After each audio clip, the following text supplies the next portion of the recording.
Good morning. Welcome to American Reversion. How are you all today?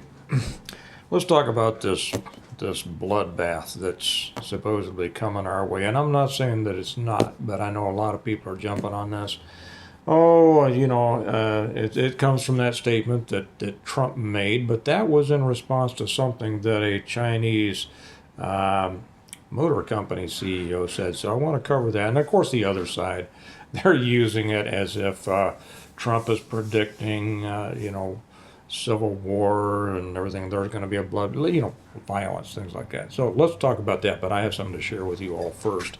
Before we get into this, something new. Something new from our mugshot. You know, we use our mugs and T-shirts and things like that as a way to kind of fight the political fight, right? Get the word out there, get the message out there. That people love our mugs so much because they're able to, to get them and use them. First off, it's great for us to be able to see the message, and then if we do it around friends, if we take the mug to work or something or give them away to friends, it really spreads the message. Well, the latest one is out now. I have to warn you, it's not up on the website yet. I'm shooting this Tuesday about noon, I think, and I think it's going to be up on the website by tonight.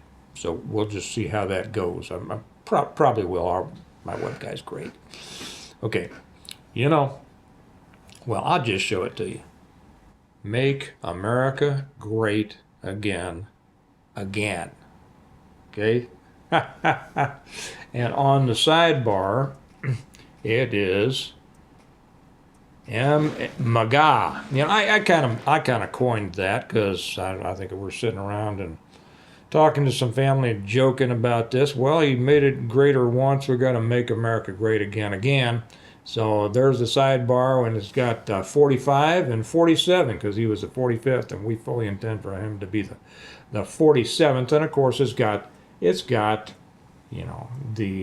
graphics 360, so that no matter who's watching you drink your whatever, they're going to be able to see the message.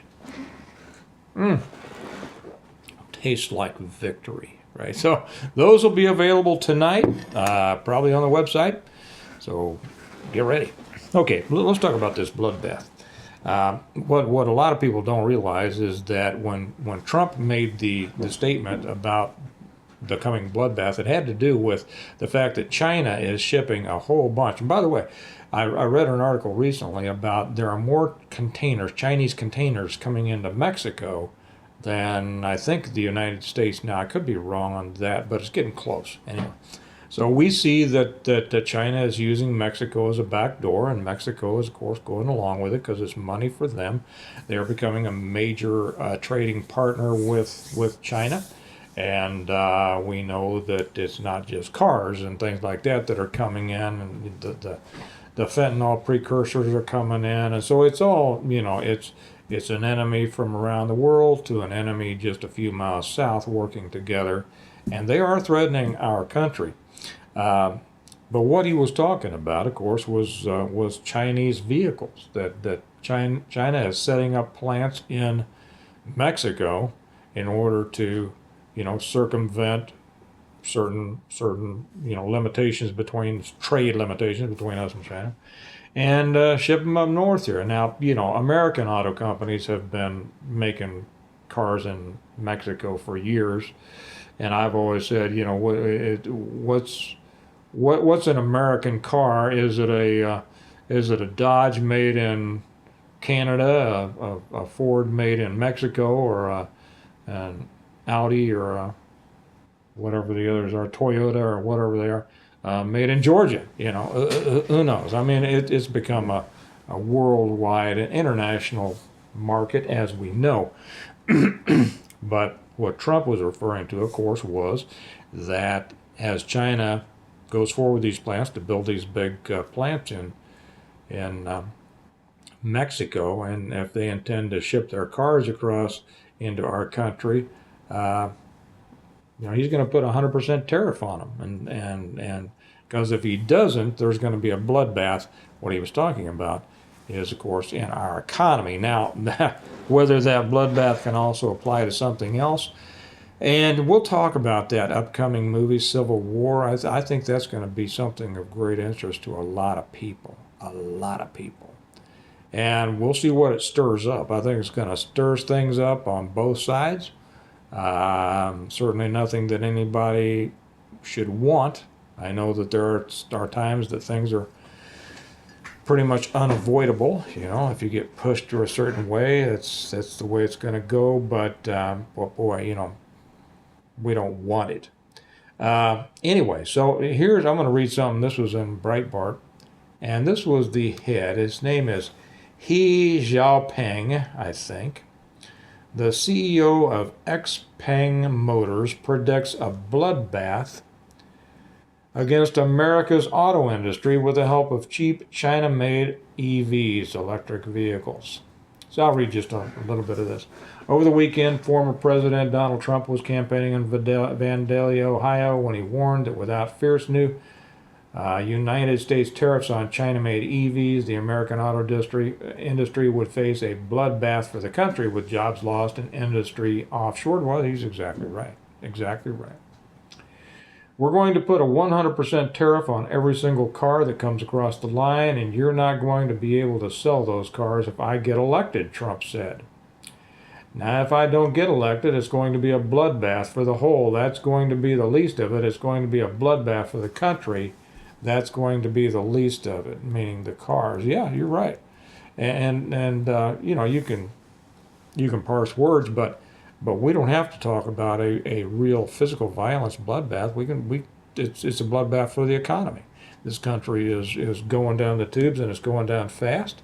And if we get another term of Biden or whoever they put up, it's about as close to nailing the coffin lid completely as I think we could get, and then it's just a matter of lowering it in the hole, burying this country. So Trump's remark, I'm continuing reading this. Trump's remark mimicked comments made by Xiaoping in a letter to XPeng employees obtained by CNBC last month. So see, he made the statement a month ago, Xiaoping, whatever his name is. Xiaoping suggested that a bloodbath is coming for the American auto industry this year. Now, are you auto workers hearing this? The auto workers who, for some unknown reason, are still voting Democrat, are you hearing this? I don't know, but those of you who, if you have friends who are auto workers, share this with them, will you? So China seeks to deliver a brutal knockout round against its Western competitors, including the U.S. in the global EV market, Xiaoping said. He says, this year also marks the beginning of a fierce competition that may end in a bloodbath. Now, that's him. That's Xiaoping. That's not Trump. Or as I prefer to call it, the brutal knockout round among Chinese automakers, Xiaoping wrote in the employee memo. XPeng has engaged in this cutthroat competition right from the outset, thus accumulating considerable experience. Our guts, grit, and perseverance, I firmly believe, will lead us to victory. You know, it's just like the Japanese. They see, the Chinese see business as war. And it is to them. That's why they're good at it.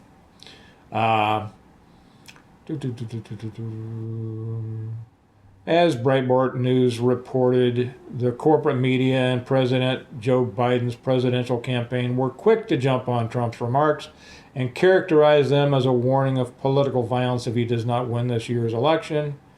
Yeah.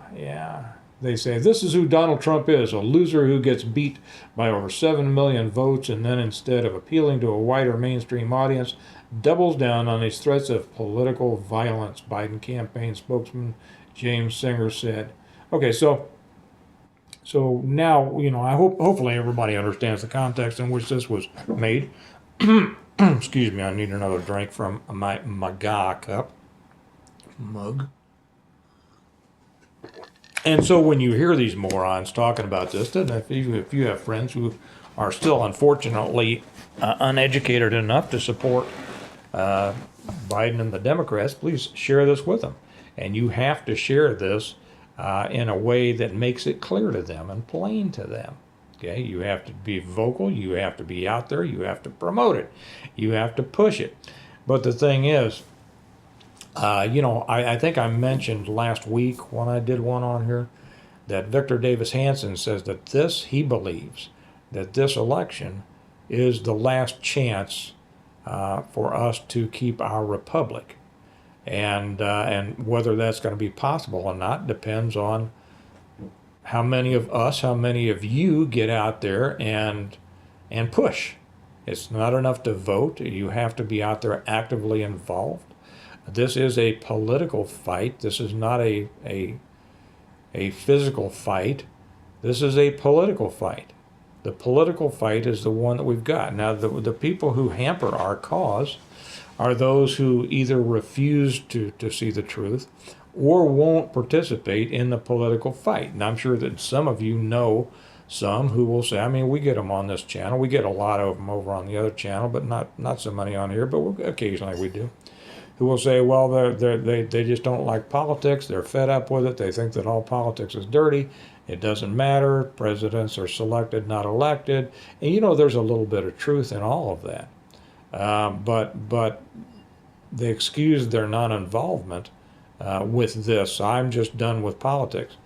And if we don't win this side, and hey, if Trump does not win, it is going to be a bloodbath for all of America, economic, politically, constitutionally, whatever. And it will be because of those people who say they're not going to fight the political fight. Interestingly enough, they're also the ones that are always saying, we got to do something. We got to do something. It's time to stop talking. We have to do something. Now, we know that some of those people who talk like that are, just kind of troublemakers, and the kind of troublemaker that I mean, right? Yeah. But there's a lot of them also who wear the T-shirts and spout the spiel and act as if, and I want you and I to believe that they will get out there and really, we're ready to go when it's time to go. Well, it's been time to go for a while, and you won't even vote. So don't tell the rest of us here who are doing something, who are voting at the very least, who are working for our political positions.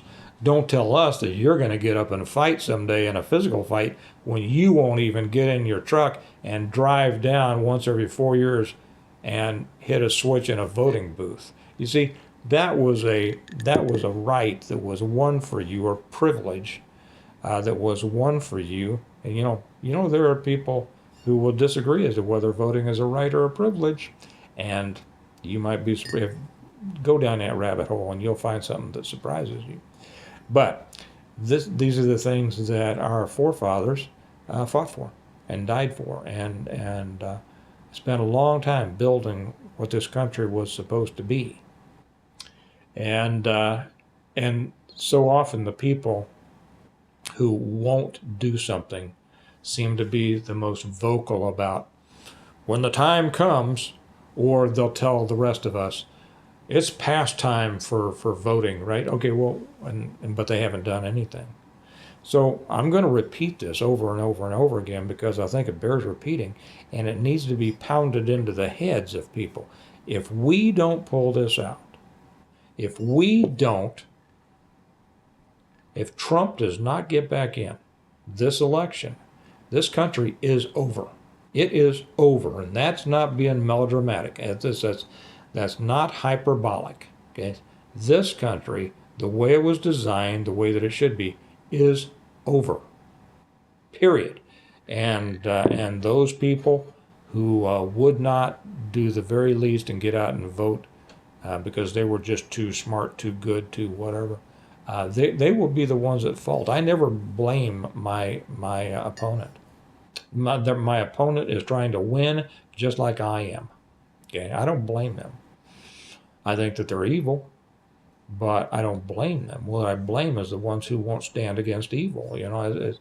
The famous Edmund Burke. All that's necessary for evil to triumph is for good men to do nothing. So those who think that they're good men, but they'll do nothing. They won't even vote. Well, as far as I'm concerned, they're not good men. Another swig. So what happens if this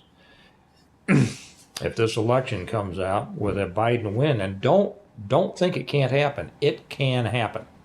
It can. I take you back to the re-election of Clinton and Obama. People say, oh, they'll never get elected after these first 4 years. No way.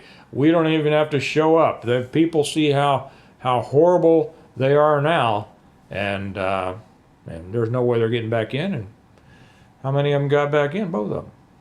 Okay, that's the reality. Biden could win this, and that ought to scare you to death.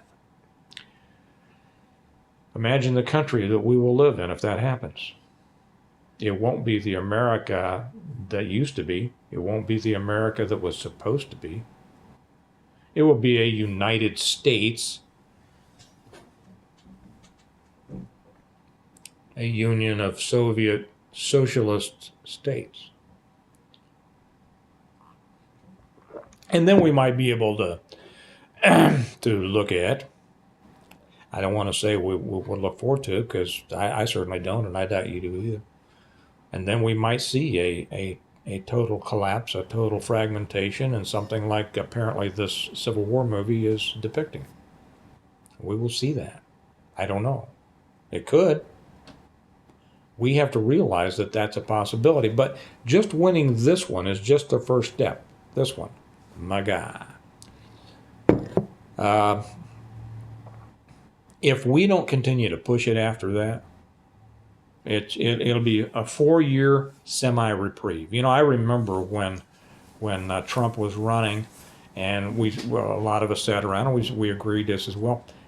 We either have 4 years, and this was among the preparedness group my circle of friends.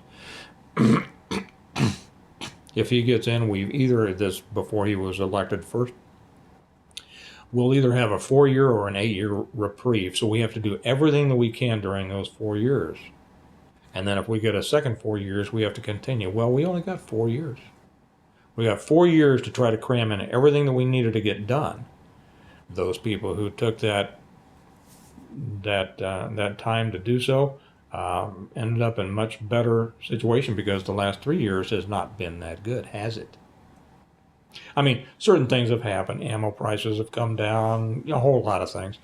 Inflation is killing you. And it's going to get worse and worse and worse, because these people, it's not that they're stupid, it's that they're evil, and they want to implement a communist system. So don't think that they're stupid. They're not stupid. They're getting done exactly what they want to get done. But if he gets in again, if Trump gets in again, it will either be for a 4-year semi-reprieve, in which case we'll be able to get a few more things done. And then, you know what would happen after that? They would come down like a ton of bricks. And he really would be, at that point, I think, the last Republican president.